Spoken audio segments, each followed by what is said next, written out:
Hello दोस्तों, कैसे हो आप। आज इस वीडियो में हम बात करेंगे एम फार्मा के बारे में। अगर आपकी ग्रेजुएशन कंप्लीट हो चुकी है और अब आप एम फार्मा करना चाहते हैं तो एकदम सही वीडियो पर आए हैं, क्योंकि आज इस वीडियो में हम एम फार्मा के बारे में पूरी डिटेल में बात करेंगे और एम फार्मा बी फार्मा से कैसे बेहतर है इसके ऊपर भी चर्चा करेंगे। तो चलिए बिना टाइम वेस्ट के वीडियो को स्टार्ट करते हैं और बात करते हैं एम फार्मा क्या होता है। देखिए, एम फार्मा फार्मेसी में मास्टर डिग्री है जिसे उन लोगों के लिए डिजाइन किया गया है जिन्होंने फार्मेसी में अपनी ग्रेजुएशन कंप्लीट की है। इस कोर्स का टाइम पीरियड 2 साल का होता है। एम फार्मा एक एविडेंस बेस्ड रिसर्च और डेवलपमेंट कोर्स है। इस कोर्स के दौरान फार्माकोलॉजी, फार्माकोनोलॉजी, इंडस्ट्रियल फार्मेसी जैसे सब्जेक्टों में स्पेशलाइजेशन हासिल करने का मौका मिलेगा, जिससे आप दवाइयों पर रिसर्च, मैन्युफैक्चरिंग, डिस्पेंसरिंग और दवाइयों के बारे में डिटेल में सीखोगे। तो अगर आपने अपनी ग्रेजुएशन फार्मेसी में किया और आप अपनी पढ़ाई आगे कंटिन्यू रखना चाहते हैं तो एम फार्मा कर सकते हैं। अब बी फार्मा के बाद एम फार्मा क्यों करेंगे, सबसे बड़ी बात है, क्योंकि दवाइयों के बारे में तो बी फार्मा में भी सीखने को मिलता है, फिर एम फार्मा क्यों करें, मतलब कुछ तो डिफरेंस होगा ना। देखिए, एम फार्मा एक मास्टर डिग्री है और बी फार्मा एक बैचलर डिग्री है। भले ही एक ही पोजीशन पर बी फार्मा एम फार्मा वाले काम करे, पर जो ग्रोथ होगी वो एम फार्मा वालों की फास्ट होगी as comparison to B pharma D pharma. तो एम फार्मा करने का सबसे पहला जो फायदा मिलेगा वो है आपकी पोजीशन और सैलरी दोनों की ग्रोथ फास्ट होगी।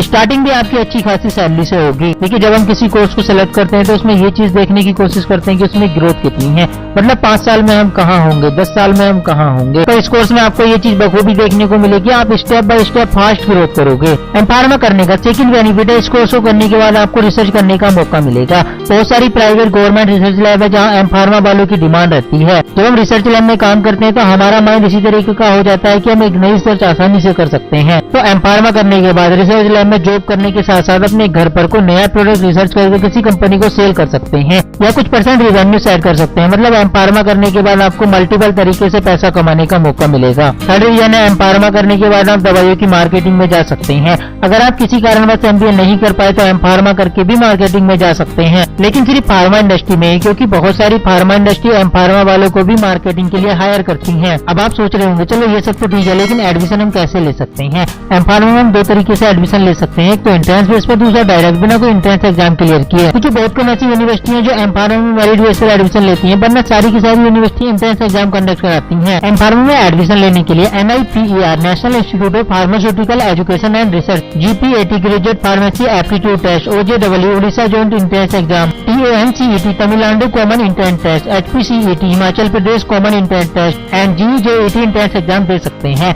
अगर आप एवरेज यूनिवर्सिटी से एम फार्मा करना चाहते हैं तब आपको IELTS, TOEFL, PAT या GRE जैसे एंट्रेंस एग्जाम फेस करने पड़ेंगे। एंट्रेंस एग्जाम के बाद मेरिट लिस्ट लगेगी, मेरिट लिस्ट में अगर आपका नाम है तब आपको काउंसलिंग करानी पड़ेगी। इतना सब करने के बाद आपका एडमिशन होगा। कुछ बच्चे क्या करते हैं कि वे अपनी काउंसलिंग ही नहीं कराते, क्योंकि उन्हें लगता है कि मेरिट लिस्ट में उनका नाम नीचे है तो उनका एडमिशन नहीं होगा। देखिए, ऐसा नहीं है, आपका सिलेक्शन होगा या नहीं होगा ये तो आपको तभी पता चलेगा जब आप काउंसलिंग कराओगे, क्योंकि कुछ बच्चे एडमिशन नहीं लेते हैं। तो ऐसे में ऊपर की सीट खाली हो जाती है, फिर उन सीट पर निचली रैंक के बच्चों का सिलेक्शन होता है। इसलिए काउंसलिंग तो आप जरूर कराइए। अगर आप बिना एंट्रेंस एग्जाम क्लियर के एडमिशन लेना चाहते हैं तो कॉलेज का फॉर्म भरिए, फीस जमा करिए, आपका एडमिशन हो जाएगा। क्योंकि कोई भी काम आसान नहीं होता है, उसे आसान बनाना पड़ता है। अपने अंदर भी स्किल लानी पड़ती है जिससे उस फील्ड में हम आसानी से सर्वाइव कर पाए। ऐसा ही कुछ एम फार्मा के लिए। अगर आप एम फार्मा करना चाहते हैं तो सबसे पहली चीज आपकी कम्युनिकेशन स्किल अच्छी होनी चाहिए, एनालिटिकल थिंकिंग आपकी होनी चाहिए और थोड़ा सा बिजनेस मैनेजमेंट भी आपको आना चाहिए। इतना सब सुनकर अब आपके मन में सवाल आ रहा होगा कि एम फार्मा करने के बाद हम क्या बन सकते हैं। तो देखिए, एम फार्मा करने के बाद आप R&D रिसर्चर बन सकते हैं, क्लिनिकल रिसर्चर बन सकते हैं, साइंटिस्ट बन सकते हैं, क्वालिटी एनालिटिक्स बन सकते हैं। एवरी फार्मा कंपनी में क्वालिटी डिपार्टमेंट होता है,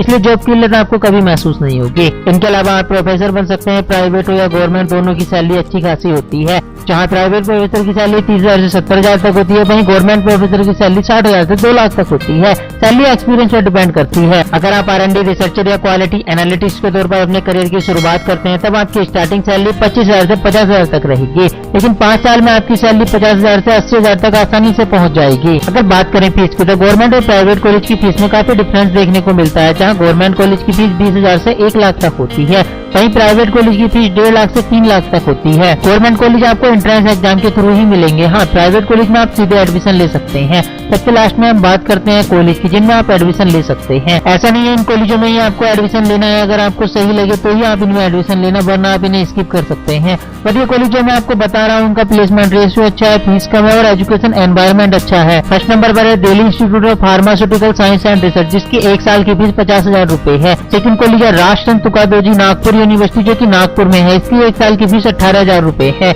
नेक्स्ट कॉलेज है महर्षि दयानंद यूनिवर्सिटी जो कि रोहतक हरियाणा में है। इसकी 1 साल की फीस 35,000 रुपए है। नेक्स्ट कॉलेज है गुरु घासीदास विश्वविद्यालय जो कि छत्तीसगढ़ में है। इसकी 1 साल की फीस 52,000 रुपए है। फिफ्थ कॉलेज है पंजाब यूनिवर्सिटी जिसकी 1 साल की फीस 29,000 रुपए है और ये यूनिवर्सिटी चंडीगढ़ में है। सिक्स कॉलेज है national institute of pharmaceutical education and research, ये भी पंजाब में है। इसकी 1 साल की फीस 90,000 रुपए है। Last but not list ICT institute of chemical technology जो कि मुंबई में है। इसकी 1 साल की फीस 85,000 रुपए है। दोस्तों वीडियो आपको कैसी लगी? अगर पसंद आई तो इसी तरह करियर से रिलेटेड वीडियो देखने के लिए चैनल को सब्सक्राइब कर लीजिए।